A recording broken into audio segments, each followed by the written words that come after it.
हम सब उस इंसान को राष्ट्रपिता कहते हैं जिसने लंदन में लॉ पढ़ा, साउथ अफ्रीका में रेसिज्म के खिलाफ लड़ा और फिर इंडिया आकर एक ऐसा मूवमेंट शुरू किया जो पूरी दुनिया को हिला के रख दिया। I regard myself though a soldier of peace. और उसी इंसान के जिंदगी से जुड़ा एक ऐसा सच भी है जो हमें कभी बताया ही नहीं गया। यानी जब पूरा देश आजादी और बंटवारे की लड़ाई में जल रहा था, इसी वायलेंस के बीच एक कमरे में गांधी जी एक 18 साल की लड़की के साथ एक ही बेड पर बिना कपड़ों के सो रहे थे,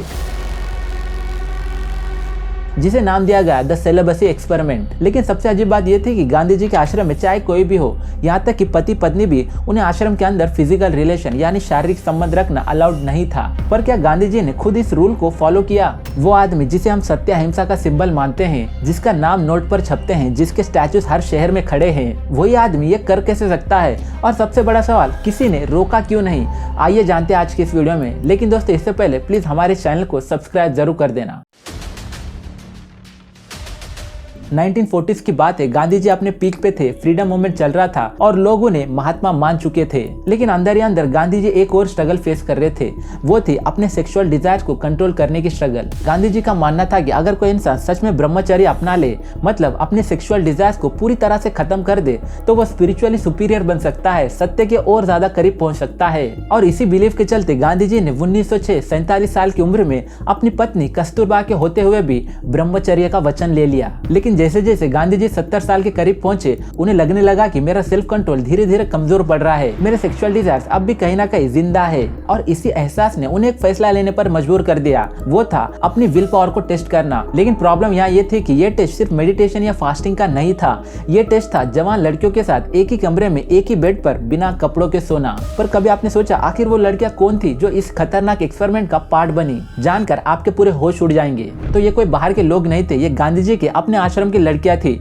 वो लड़कियां जो गांधी जी को सिर्फ नेता नहीं बल्कि बापू मानती थी और आंखें बंद करके भरोसा करती थी। जिनमें से एक थी मनु गांधी और दूसरी थी अबा गांधी, जो गांधी जी की ग्रैंड नीस थी, यानी भतीजे की बेटियां। बस यही नहीं, इन दो लड़कियों की उम्र उस वक्त 17 से 18 साल थी और गांधी जी की उम्र उस वक्त 70 से भी ज्यादा थी। पर सबसे अजीब बात यह है कि मनु गांधी अपने डायरी में लिखती है, गांधी जी उनके लिए माँ समान थे। अब आप ही बताओ, कोई माँ अपने बेटी के साथ ऐसा कैसे कर सकती है? ये तो कुछ नहीं, गांधी जी के इस एक्सपेरिमेंट से जुड़े और भी कई सारे नाम आते हैं, जैसे कि सुशीला नायर, सरला देवी और प्रभावती नारायण।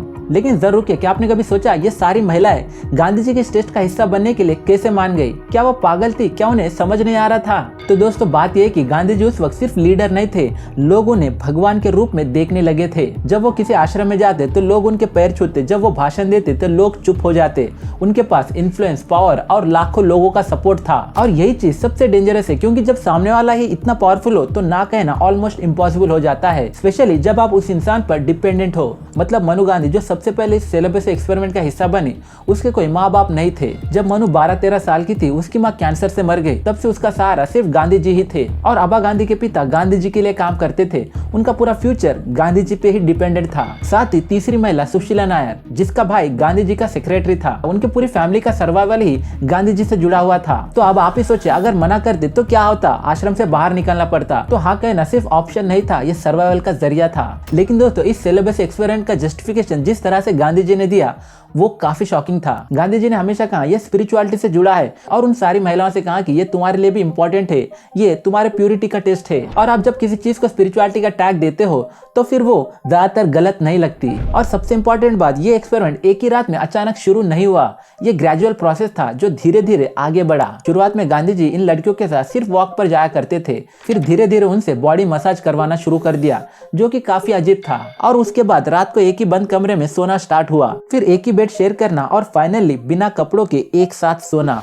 मतलब दोस्तों, हर स्टेप पर बाउंड्रीज को थोड़ा थोड़ा करके पुश किया गया। यहाँ सबसे ज्यादा ध्यान देने वाली बात यह है कि उन्होंने हर बढ़ते स्टेप के साथ एक नया रीजन दिया, जैसे कि ये सब नेचुरल है और ये प्यूरिटी का साइन है। उन्होंने कहा कि अगर तुम्हें मेरे साथ सोने में अनकंफर्टेबल लग रहा है तो इसका सीधा मतलब है कि तुम्हारा अपना मन साफ नहीं है। मतलब गांधी जी ने यहाँ डिस्कम्फर्ट को इम्प्यूरिटी से जोड़ा। इसे आज हम विक्टिम ब्लेमिंग कहते हैं, जहाँ लड़कियों की अनकंफर्टेबल फीलिंग को उनकी गलती बना दिया जाता है ताकि वो खुद पर डाउट कर सके। सबसे हैरान करने वाली बात यहाँ यह है कि ये सिलेबस एक्सपेरिमेंट किसी बंद कमरे में छुप छुप के सीक्रेटली नहीं हो रहा था, बल्कि गांधी जी की पर्सनल सेक्रेटरी, उनकी अपनी डॉक्टर और इनके अलावा आश्रम के और भी कई सारे लोगों को इस पूरे किस्से की हर एक बात की जानकारी थी।